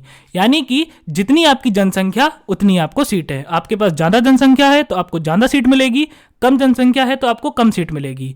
यानी कि अलग अलग राज्यों को उनकी जनसंख्या के आधार पर, उनकी पॉपुलेशन के आधार पर राज्यसभा में यानी कि काउंसिल ऑफ स्टेट्स में, राज्यसभा क्या है? राज्यसभा काउंसिल ऑफ स्टेट्स है, राज्यों की परिषद है, वो राज्यों के प्रतिनिधित्व के लिए एक सदन है। तो अलग अलग राज्यों को राज्यसभा में उनकी जनसंख्या के हिसाब से, उनकी जनसंख्या के अकॉर्डिंग अलग अलग प्रतिनिधित्व दिया गया है। लेकिन फेडरलिज्म में क्या होना चाहिए? हर राज्य का समान प्रतिनिधित्व होना चाहिए, जैसे कि यूएसए में होता है कि आपकी जनसंख्या कितनी भी हो, आपके राज्य से केवल 2 सदस्य आ सकते हैं। लेकिन भारत में क्या है कि यदि आपकी जनसंख्या ज़्यादा है तो आपको ज़्यादा सीटें मिलेंगी, आपकी जनसंख्या कम है तो आपको कम सीटें मिलेंगी। तो ये जो प्रिंसिपल है, ये जो सिद्धांत है, ये फेडरलिज्म या संघवाद के खिलाफ है। इसलिए ये हमारे संविधान का एक यूनिटरी यानी कि एकात्मक विशेषता है। अब friends, nomination of 12 nominees. Okay, so 12 nominees are appointed by the president in the council of state goes against the principle of federalism. यानी कि राज्यसभा में राष्ट्रपति द्वारा नियुक्त 12 उम्मीदवार संघवाद के सिद्धांत के खिलाफ जाता है। मैंने आपको बताया था भारत में जो राज्यसभा है, राज्यसभा की कुल सदस्य संख्या है 245। ओके, और मैंने आपको ये बताया था कि जो 233 सदस्य हैं, जो 233 मेंबर्स हैं, वो चुनकर आते हैं, उनका इलेक्शन होता है। लेकिन जो 12 सदस्य हैं उनको भारत का राष्ट्रपति मनोनीत करता है, यानी कि राष्ट्रपति उनको क्या करता है? नॉमिनेट करता है। अब चूंकि इन 12 सदस्यों को नॉमिनेट किसने किया है? राष्ट्रपति ने। तो ये तो वही कहेंगे जो राष्ट्रपति कहेगा और केंद्र सरकार कहेगी। तो डेफिनेटली ये जो 12 सदस्य हैं वो वास्तव में केंद्र सरकार के एजेंट हैं, यानी कि केंद्र सरकार का रिप्रेजेंटेशन है, केंद्र सरकार का प्रतिनिधित्व करते हैं राज्यसभा में। तो अब ये जो चीज है वो फेडरलिज्म यानी कि संघवाद के प्रिंसिपल के सिद्धांत के खिलाफ है। क्यों? क्योंकि राज्यसभा क्या है? राज्यसभा एक ऐसा हाउस है जो राज्यों का प्रतिनिधित्व करता है, जिसको राज्यों के हित को साधने के लिए बनाया गया है। लेकिन ये 12 मेंबर्स क्या करेंगे? एक केंद्र सरकार का हित देखेंगे। इसलिए ये चीज भी जो है संघवाद के प्रिंसिपल के खिलाफ है। तो ये चीज भी हमारे संविधान का एक यूनिटरी फीचर है, यानी कि एकात्मक विशेषता है। फ्रेंड्स, अब हम इंडियन कॉन्स्टिट्यूशन के सारे फेडरल और यूनिटरी फीचर्स यानी कि संघीय और एकात्मक विशेषताओं को डिस्कस कर चुके हैं। अब हम देखते हैं कि कंक्लूजन क्या है या निष्कर्ष क्या निकाल सकते हैं हम। Friends, on account of all the above discussion we can conclude that, यानी कि उपरोक्त चर्चा के आधार पर हम यह निष्कर्ष निकाल सकते हैं कि we are not completely federal, हम पूरी तरह से संघीय नहीं हैं। क्यों? क्योंकि हम जानते हैं, चूंकि हम थोड़े से संघीय तो हैं, हमने देखा शुरुआत में कि हमारे संविधान के पास बहुत सारे संघीय विशेषताएं हैं, बहुत सारे फेडरल फीचर्स हैं, लेकिन उसके साथ साथ हमारे पास यूनिटरी फीचर्स भी हैं, यानी कि एकात्मक विशेषताएं भी हैं। तो हम इस कंक्लूजन पे पहुंच सकते हैं कि we are not completely federal, हम पूरी तरह से संघीय नहीं हैं। उसके बाद दूसरा कंक्लूजन हम ये निकाल सकते हैं कि nor we are completely unitary, यानी कि हम पूरी तरह से एकात्मक भी नहीं हैं। क्यों? क्योंकि भले ही हमारे संविधान के पास बहुत सारी यूनिटरी फीचर्स हैं, बहुत सारी एकात्मक विशेषताएं हैं, फिर भी हमारे संविधान के पास फेडरल फीचर्स भी हैं, यानी कि संघीय विशेषताएं भी हैं। और जो संघवाद है, यानी कि जो फेडरलिज्म है, वो तो हमारे संविधान का बेसिक नेचर है। तो इस कारण से हम पूरी तरह से यूनिटरी भी नहीं हैं। तो ना हम पूरी तरह से फेडरल हैं, यानी कि संघीय हैं, ना ही हम पूरी तरह से यूनिटरी हैं, यानी कि एकात्मक हैं। तो हम हैं क्या वास्तव में? So we are federation with a strong unitary bias, यानी कि एक मजबूत एकात्मक पूर्वग्रह के साथ हम एक संघ हैं। तो क्या मतलब है इस बात का? इस बात का ये मतलब है कि भारतीय संविधान का जो बेसिक फीचर है, यानी कि जो आधारभूत ढांचा है, आधारभूत विशेषता है, वो तो संघीय है। क्यों? क्योंकि हम संघवाद के बेसिक फीचर को फॉलो करते हैं, यानी कि हमारे पास सरकार के दो लेवल हैं, सरकारों के बीच, यानी कि केंद्र सरकार है और राज्य सरकार है। सरकारों के बीच शक्तियों का क्लियर कट विभाजन है, यानी कि जो बेसिक नेचर है भारत का वो तो संघवाद है। लेकिन हमारे पास इतने सारे यूनिटरी फीचर्स हैं, इतने सारे एकात्मक विशेषताएं हैं कि जो भारत का संविधान है वो फेडरल कम लगता है और यूनिटरी ज़्यादा लगता है, यानी कि वो संघीय कम लगता है और एकात्मक ज़्यादा लगता है। यानी कि हमारे संविधान का झुकाव किसकी तरफ है? हमारे संविधान का झुकाव एकात्मक की तरफ है, यानी कि हमारा संविधान एकात्मक अधिक है और फेडरल कम है, यानी कि यूनिटरी ज़्यादा है और फेडरल कम है, यानी कि एकात्मक अधिक है और संघात्मक ज़्यादा है। ओके, सो हम क्या कंक्लूजन निकाल सकते हैं कि हमारा संविधान का जो बेसिक नेचर है, जो आधारभूत विशेषता है, वो क्या है? संघवाद है। यानी कि हमारा संविधान कैसा है? बेसिकली संघीय संविधान है, क्योंकि सरकार की जो बेसिक संरचना है वो कैसी है? संघीय सरकार वाली है, कि सरकार के दो लेवल्स हैं, शक्तियों का बंटवारा है और भी बाकी सब कुछ। ओके, लेकिन हमारे संविधान के पास एकात्मक विशेषताएं ज़्यादा हैं और संघात्मक विशेषताएं कम हैं। यानी कि हमारे संविधान का जो ओवरऑल झुकाव है, जो पूर्णतः जो अपन ओवरऑल निकाल के झुकाव देखेंगे, वो किसकी तरफ है? एकात्मक की तरफ है। इसलिए हम ये कह सकते हैं कि हमारा संविधान कैसा है कि एक मजबूत एकात्मक पूर्वाग्रह के साथ हम एक संघ हैं। अब friends, this is a unique model of federalism not found anywhere else in the world, यानी कि यह दुनिया में कहीं और नहीं पाए जाने वाला संघवाद का एक अनूठा मॉडल है। अब दुनिया के किसी भी देश का संविधान उठा के देखो, लेकिन ये जो मॉडल है वो बिल्कुल यूनिक मॉडल है कि किसी भी देश का ऐसा मॉडल जिसमें देश का जो बेसिक नेचर हो, जो आधारभूत विशेषता हो, जो आधारभूत संरचना हो देश की, वो संघवाद पर आधारित हो, यानी कि फेडरलिज्म पर आधारित हो। लेकिन देश के पास तब भी फेडरल से ज़्यादा यूनिटरी फीचर्स हों, यानी कि एकात्मक विशेषताएं अधिक हों, यानी कि जो सेंट्रल गवर्नमेंट है, जो केंद्र है, वो अधिक शक्तिशाली हो। ओके, सो हमारी कंट्री कैसी है? वैसे तो हम फेडरल हैं, यानी कि हम एक संघीय देश हैं, हमारे पास दो सरकारें हैं, उनके बीच शक्तियों का वितरण है, लेकिन हमारे पास एकात्मक विशेषताएं अधिक हैं, फेडरल फीचर्स अधिक हैं। यानी कि हमारे यहाँ जो सेंट्रल गवर्नमेंट है, जो केंद्र सरकार है, वो बहुत अधिक शक्तिशाली है, वो बहुत ज़्यादा पावरफुल है। और जो केंद्र सरकार है और जो राज्य सरकारें हैं, राज्य सरकारें केंद्र सरकार की अपेक्षा में कमज़ोर हैं। ओके, सो हम हैं क्या? हम एक संघ हैं, लेकिन हमारे पास तब भी एकात्मक विशेषताएं अधिक हैं, यानी कि हमारा झुकाव किसकी तरफ है? हमारा झुकाव एकात्मकता की तरफ है, यानी कि यूनिटरी की तरफ है। तो ये एक बहुत यूनिक मॉडल है, एक अनूठा मॉडल है, जो सिर्फ और सिर्फ भारत में पाया जाता है। और इस कारण से हम अपने आप को क्या कह सकते हैं? Hence we can call ourselves as federation sui generis. Okay, so what we can call ourselves as federation sui generis, that is federation of own type। तो हम अपने आप को क्या कह सकते हैं? हम अपने आप को फेडरेशन सुई जेनरिस कह सकते हैं। फेडरेशन सुई जेनरिस का मतलब यह अपने ढंग का एक अनोखा संघ है, यानी कि इस टाइप के मॉडल को हमने खुद डिजाइन किया है, हमने कहीं से कॉपी नहीं किया है। हमने हर देश के संविधान को डेफिनेटली पढ़ा, हमने हर देश के संविधान से सीखा, लेकिन हमने डिट्टो उठा के कॉपी नहीं किया। हमने अपने अकॉर्डिंग अपने मॉडल को डिजाइन किया, हमने अपने अकॉर्डिंग फेडरलिज्म को डिजाइन किया। हमने फेडरलिज्म के सारे फीचर्स ब्लाइंडली नहीं लिए। यूनिटरी के सारे फीचर्स ब्लाइंडली नहीं लिए, हमने क्या किया, अपने अकॉर्डिंग अपने संघवाद को डिजाइन किया, और इसलिए हम क्या कहलाएंगे, फेडरेशन सुई जनरस, यानी कि अपने ढंग का एक अनोखा संघ, एक ऐसा संघ जिसे हमने खुद बनाया है। अब फ्रेंड्स अगला सवाल है कि why we used union of states instead of federation of states. तो जब आप भारत का संविधान पढ़ेंगे, उसका पहला चैप्टर पढ़ेंगे, तो भारत के संविधान में भारत को यूनियन ऑफ स्टेट्स घोषित किया गया है, ओके, और फेडरेशन शब्द का यूज नहीं किया गया है, ओके। अब आप इसका हिंदी अनुवाद करेंगे तो राज्यों का संघ ही आएगा, ओके। सो अगर आप इसका हिंदी अनुवाद करने चलें तो वो राज्यों का संघ आएगा, लेकिन इस बात को हम इंग्लिश के अकॉर्डिंग पढ़ेंगे। क्यों? क्योंकि अगर आप यूनियन का ट्रांसलेशन करो चाहे फेडरेशन का ट्रांसलेशन करो, वो संघ आएगा वर्ड, लेकिन टेक्निकली जो तकनीकी तौर पे हमारे संविधान में क्या वर्ड यूज किया गया, यूनियन ऑफ स्टेट्स, और जो फेडरेशन शब्द है उसको हमारे संविधान में यूज नहीं किया गया, ओके। सो सवाल ये है कि हमारे संविधान में फेडरेशन शब्द को यूज क्यों नहीं किया गया और संविधान को यूनियन ऑफ स्टेट्स क्यों कहा गया। सो अब इस बात को हम समझने की कोशिश करते हैं। So friends, doctor Ambedkar found that rigidity and legalism were the two serious weaknesses of the federalism. Therefore, he used the word union of states instead of federation of states.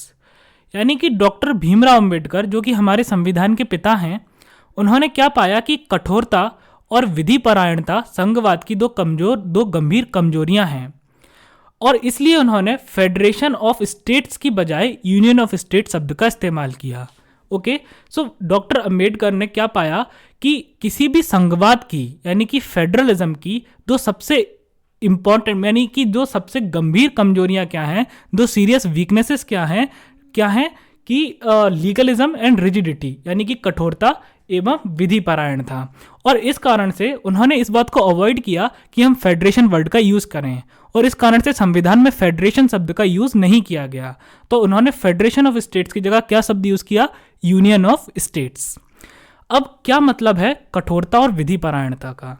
So friends, इस बात का ये मतलब है कि कोई भी जो संघीय संविधान होता है वो बहुत कठोर होता है, बहुत ज़्यादा रिजिड होता है, उसमें चेंजेस कर पाना, उसमें बदलाव ला पाना बहुत ज़्यादा मुश्किल होता है। चाहे कितनी भी इमरजेंसी आ जाए, चाहे कैसी भी कंडीशन उत्पन्न क्यों ना हो जाए, लेकिन किसी भी संघीय संविधान में बदलाव ला पाना, चेंजेस कर पाना बहुत मुश्किल हो जाता है। चाहे संविधान के जो प्रावधान हों वो आउटडेटेड हो गए हों, यानी कि अब वो यूज़ के नहीं बचे, ओके। अब उन प्रावधानों को बदल देना चाहिए, अब वो यूज़ के नहीं बचे, अब उनसे प्रॉब्लम्स क्रिएट हो रही हैं, उनसे समस्याएं उत्पन्न हो रही हैं, तब भी किसी भी संघीय संविधान के प्रावधानों को बदलना बहुत अधिक मुश्किल होता है, वो नेक्स्ट टू इम्पॉसिबल होता है, यानी कि लगभग असंभव होता है। और दूसरी प्रॉब्लम क्या थी, लीगलिज्म यानी कि विधि परायणता। तो विधि परायणता का मतलब क्या होता है, लीगलिज्म का मतलब क्या होता है कि हर चीज को लॉ के वर्ड से देखना, हर चीज को लॉ की नज़रों से देखना, हर चीज को कानून की नज़रों से देखना, हर छोटी छोटी बात के लिए कोर्ट जाना, हर किसी चीज के लिए कोर्ट को अप्रोच करना। तो इस बात को मैं आपको एक एग्जांपल देके समझाता हूँ। तो मान के चलिए, हम जानते हैं फेडरलिज्म में क्या होता है कि फेडरलिज्म में केंद्र सरकार और राज्य सरकारें जो हैं वो बराबर होती हैं। ना केंद्र सरकार राज्य सरकार को ऑर्डर दे सकती है, ना राज्य सरकार केंद्र सरकार को ऑर्डर दे सकती है। अब मान के चलो, जो स्थिति हमने इंडिया में इमेजिन की थी, सेम स्थिति हम यूएसए में इमेजिन करते हैं कि केंद्र सरकार किसी बहुत इंपॉर्टेंट काम में बिजी है और कहीं की रेलवे लाइन टूट गई है। तो केंद्र सरकार यदि राज्य सरकार को ये आदेश देती है कि आप इस रेलवे लाइन को सही करा दें, तो अब राज्य सरकार उस आदेश को नहीं मानेगी। एक्चुअल में इस राज्य सरकार को उसकी बात को मानना चाहिए। क्यों? क्योंकि उसकी बात सही है, उसकी बात देश के हित में है। रेलवे लाइन टूटी रहेगी तो यात्री कैसे यात्रा करेंगे, सामान कैसे ढुलेगा। लेकिन अब राज्य सरकार क्या करेगी, राज्य सरकार उसकी बात नहीं मानेगी, और यदि केंद्र सरकार उस पर और फोर्स डालती है कि आप इसको सही करा दें क्योंकि हमारे पास वक्त नहीं है, तो अब राज्य सरकार केंद्र सरकार को कोर्ट में भी ले जा सकती है। ओके, क्यों?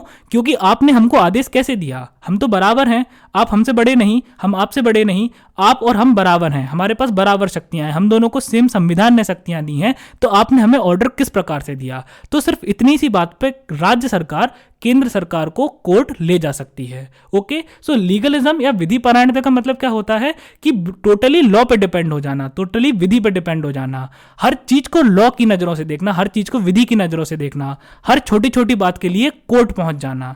ओके, सो एक्चुअल में जो मैंने आपको एक एग्जांपल दिया यूएसए वाला, एक हाइपोथेटिकल एग्जांपल है। हाइपोथेटिकल मतलब ये मैंने ऐसे ही इमेजिन करके एग्जांपल दे दिया, ऐसा कुछ हुआ नहीं है, लेकिन आपको समझाने के लिए मैंने ये एग्जांपल दिया है कि यदि राज्य सरकार चाहे तो वो उसे छोटी छोटी बात पर कोर्ट में घसीट के ले जा सकती है।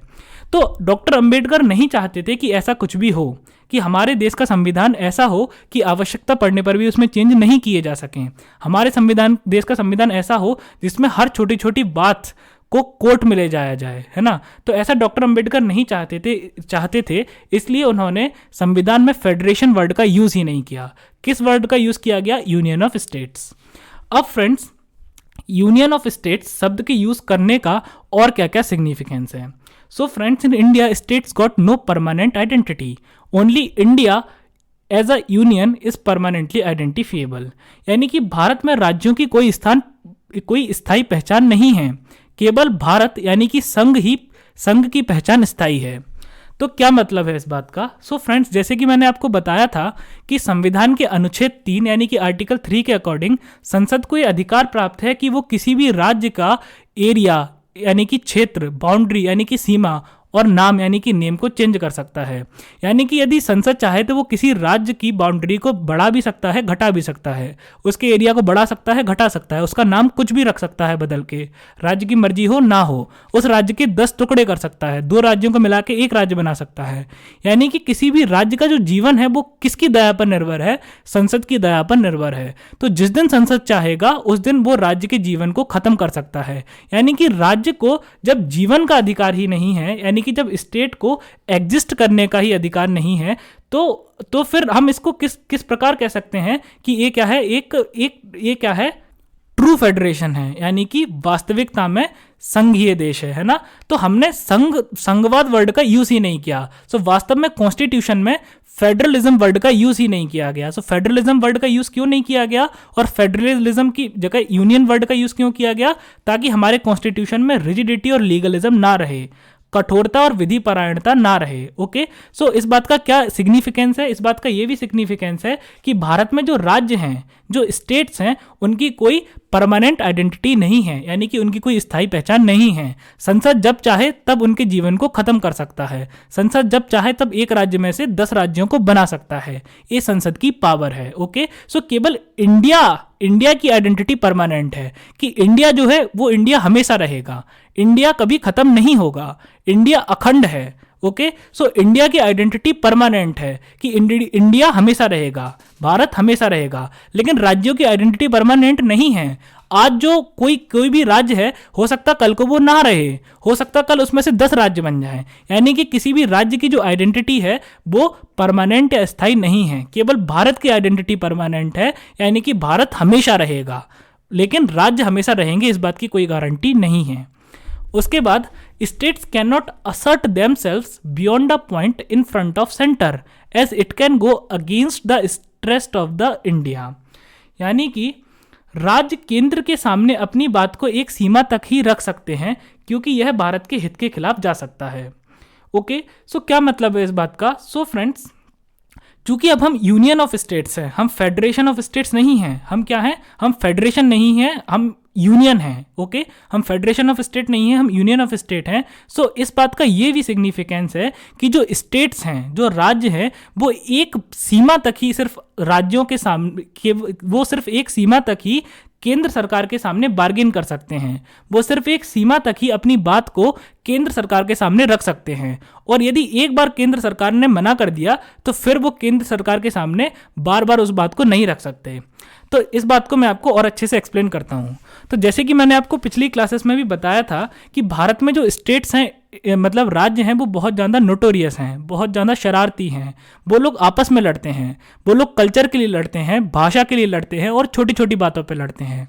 और उसके अलावा राज्यों में सेसेशनिज्म यानी कि अलगाववाद की प्रवृत्ति है। यानी कि कुछ राज्य क्या चाहते थे कि वे भारत से स्वतंत्र हो जाएं, वे भारत से अलग हो जाएं। ओके, सो एक्चुअल में संविधान ने क्या किया? संविधान ने राज्यों को उतनी पावर ही नहीं दी। वो केवल एक सीमा तक ही राज्यों केंद्र सरकार से बातचीत कर सकते हैं, और यदि एक बार केंद्र सरकार ने सही से मना कर दिया तो फिर राज्य क्या है, फिर राज्य उसके बाद केंद्र सरकार के सामने बात नहीं कर सकते। केंद्र सरकार को बहुत शक्तियां प्राप्त हैं। यदि राज्य जो हैं वो कुछ भी गड़बड़ करते हैं तो केंद्र सरकार जो है, यानी कि यदि फॉर एग्जांपल जैसे मैंने आपको बताया था कि आर्टिकल 356 यानी कि अनुच्छेद 356 के अकॉर्डिंग यदि राज्य में संवैधानिक तंत्र विफल हो जाए, यानी कि कॉन्स्टिट्यूशनल मशीनरी फेल हो जाए, तो केंद्र सरकार राज्य की सरकार को बर्खास्त कर सकती है, डिसमिस कर सकती है और वहां पर राष्ट्रपति का शासन लगा सकती है। और राष्ट्रपति के शासन लगाने का क्या मतलब है कि अब राज्य का जो कंट्रोल है वो सीधा केंद्र सरकार के हाथ में आ जाएगा। ओके, सो जो केंद्र सरकार है वो बहुत ज़्यादा पावरफुल है और जो राज्य सरकारें हैं वो इतनी पावरफुल नहीं हैं, वो केंद्र के सामने कमज़ोर हैं। तो राज्य सरकारें जो हैं वो केंद्र के सामने अपनी बात को सिर्फ एक सीमा तक रख सकती हैं। यदि वो उससे आगे अपनी बात को रखेंगी तो अब केंद्र सरकार के पास ये पावर है कि वो उनको हटा भी सकता है। ओके, और ऐसा क्यों किया गया? ऐसे इसलिए किया गया ताकि ये बात भारत के खिलाफ ना जाए, भारत के हित के खिलाफ ना जाए। क्यों? क्योंकि कुछ स्टेट्स तो भारत से अलग होना चाहते थे, कुछ स्टेट्स आपस में लड़ रहे थे, तो केंद्र सरकार को पावरफुल बनाया गया ताकि वो उनमें डिसिप्लिन मेंटेन कर सके, उनमें अनुशासन बना सके। ओके, और राज्यों में से जो अलगाववाद की प्रवृत्ति है उसको निकाल सके। उसके बाद friends, since we are a union of states so no state got the right to secede from the union, यानी कि हम फेडरेशन ऑफ स्टेट्स नहीं हैं, हम यूनियन ऑफ स्टेट्स हैं। तो कोई भी जो भारत के राज्य हैं उनको भारत से अलग होने का अधिकार नहीं है। ओके, अलग तो होने का अधिकार तो उनको तब होता जब उनकी कोई परमानेंट आइडेंटिटी होती। उनकी तो कोई परमानेंट आइडेंटिटी ही नहीं है, उनकी कोई परमानेंट पहचान ही नहीं है। जैसे कि एक समय जो पूरा आंध्र प्रदेश हुआ करता था उसको बांट के आंध्र प्रदेश और तेलंगाना बना दिया गया। जो जम्मू कश्मीर एक राज्य हुआ करता था उसको क्या कर दिया गया? उसको एक केंद्र शासित प्रदेश बना दिया गया। यानी कि आज जो राज्य हम देख रहे हैं हो सकता है कल वो राज्य ना रहें। ओके, सो जो राज्य हैं उनकी पहचान परमानेंट नहीं है, उनकी पहचान कैसी है? टेम्परेरी है, अस्थाई है, उनकी पहचान स्थायी नहीं है। तो चूंकि जब उनकी पहचान ही स्थायी नहीं है तो उनको अलग होने का अधिकार कैसे मिलेगा? यानी कि भारत में किसी भी राज्य को भारत से अलग होने का अधिकार नहीं है। ओके, और सेंट्रल गवर्नमेंट बहुत पावरफुल है, केंद्र सरकार बहुत शक्तिशाली है। यदि कोई राज्य कोई गड़बड़ करता है, यदि कोई राज्य आपस में लड़ते हैं, यदि कोई राज्य भारत से अलग होना चाहता है तो केंद्र सरकार फिर उसको दंडित कर सकती है, वो उसके ऊपर बल का प्रयोग कर सकती है, उसकी सरकार को हटा सकती है। ओके, सो फ्रेंड्स ये टॉपिक यहाँ पे पूरा होता है। फ्रेंड्स ये टॉपिक मेंस के लिए इम्पॉर्टेंट है, सो आप लोग नोट्स को अच्छे से पढ़ें और इस टॉपिक को बहुत अच्छे से रिवाइज करें क्योंकि ये टॉपिक मेंस के लिए इम्पॉर्टेंट है। सो फ्रेंड्स आज के लिए बस इतना ही। मैंने नोट्स की लिंक वीडियो के डिस्क्रिप्शन में डाल दी है और यदि आप चाहें तो डायरेक्ट मेरे ब्लॉग prashant-ias.blogspot.com से भी नोट्स को डाउनलोड कर सकते हैं। आप लोग मुझे इंस्टाग्राम पर भी फॉलो कर सकते हैं, मेरी इंस्टाग्राम आईडी है prashant_ias7। फ्रेंड्स अगर आपको लेक्चर अच्छा लगा हो तो वीडियो को लाइक करें, शेयर करें, कमेंट करें, चैनल को सब्सक्राइब करें और इस चैनल को ज़्यादा से ज़्यादा लोगों को बताएं जो यूपीएससी की तैयारी कर रहे हैं ताकि हर किसी को फ्री में कोचिंग मिल सके। Till then take care of yourself. Thank you.